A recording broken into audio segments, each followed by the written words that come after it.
Hey everybody, Dawn McGee, your nutrition coach. I'm back again, twice in one day. I did a really lovely interview with Sherry Hess from the Flavor Remedy earlier today, and I really hope you'll take some time to watch that. Good stuff about flavors, fun stuff.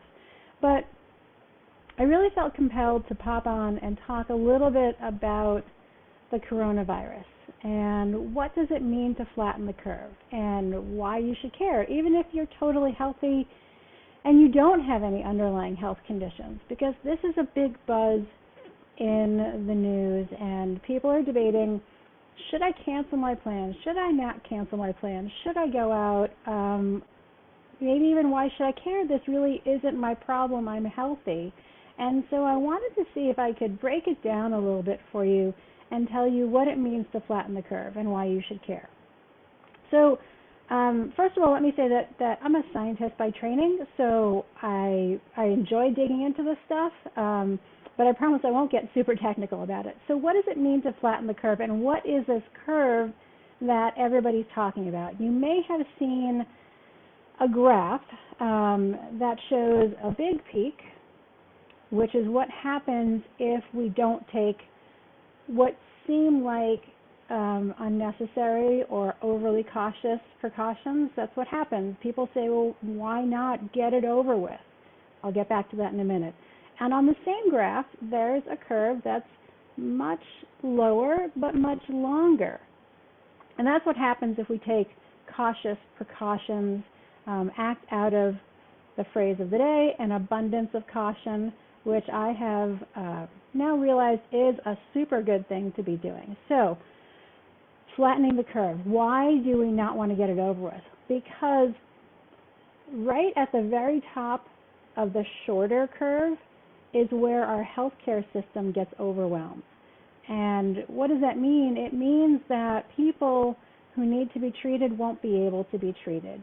That doctors will have to choose between treating one person who's sick and another person who's sick, because there won't be enough medical professionals, there won't be enough beds, and there won't be enough facilities to treat everybody. And that is a position we do not want ourselves to be in.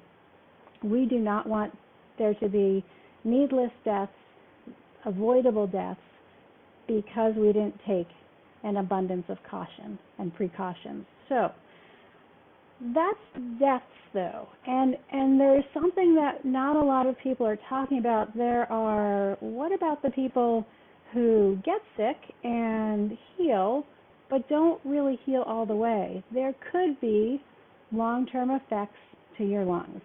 I will tell you my personal experience. My son had pneumonia when he was very young, and he has long-term side effects for that. He takes an inhaler every day. And so this is really no joke. Nobody wants to be in that position either. So nobody wants to make those choices. No doctor should have to make those choices. No person should have to watch their loved ones be sick and not be able to be treated. So that's what it means to flatten the curve. So you take an abundance of precaution right now, and the peak is shorter, but our healthcare system can handle it. At least we hope so. That's what the predictions are saying. So that's why we should all care about flattening the curve, because we want everybody who needs treatment to be able to be treated. Now, why should you care? What should you do? I think we should all care because I don't have any underlying health conditions.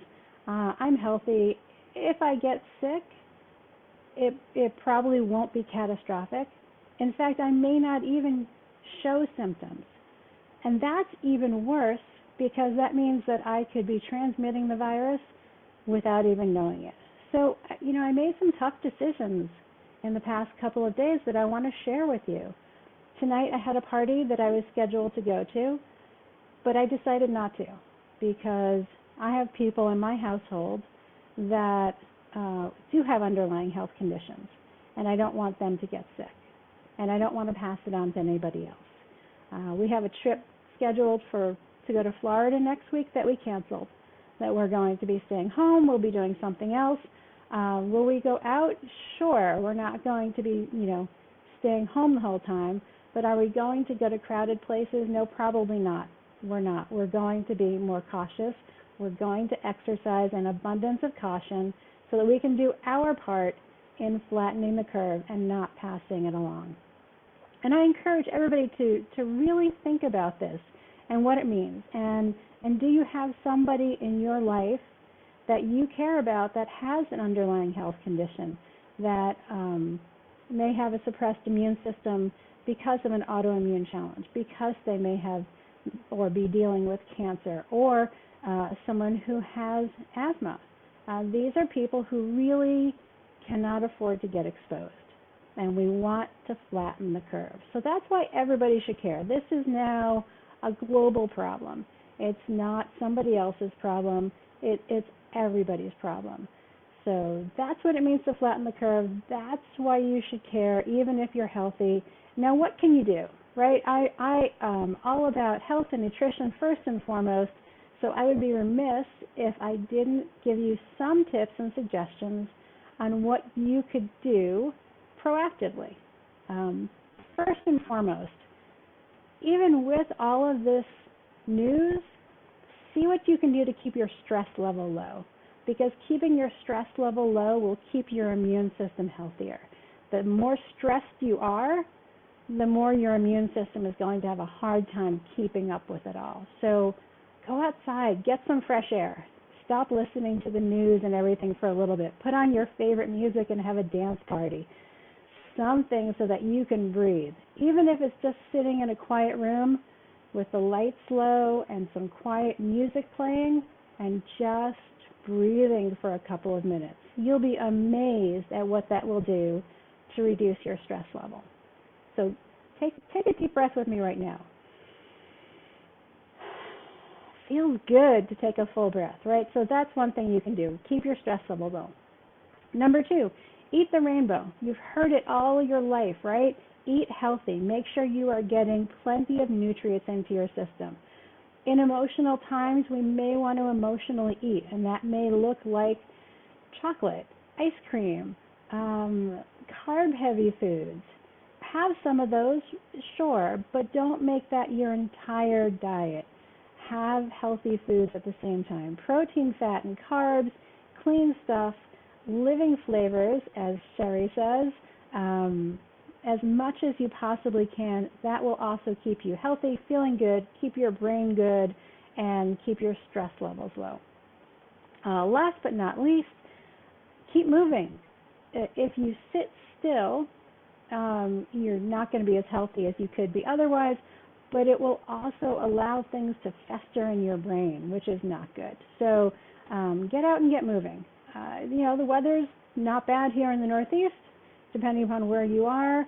Even if it's just going out for 15, 20 minutes, put on the appropriate clothing and go get some movement in. I promise you will feel better. So that's it. Flatten the curve, care about other people, act with an abundance of caution, take good care of yourself, keep your stress level low, and as always, if you have concerns, talk to your medical professional. And make sure you're going to the right place. Call your doctor. Make sure you're going to the right place if you feel that you have symptoms. Don't just pop by a clinic, because they may or may not be able to help you. So give a call first to your medical professionals if you are feeling sick. If you have any food-related questions, post them down below, because as always, what I hope for you is that you live a life you love without being hungry, feeling deprived, or giving up your glass of wine with dinner. So until next time, stay healthy, and I'll keep popping by if there's anything I can do to help clarify things.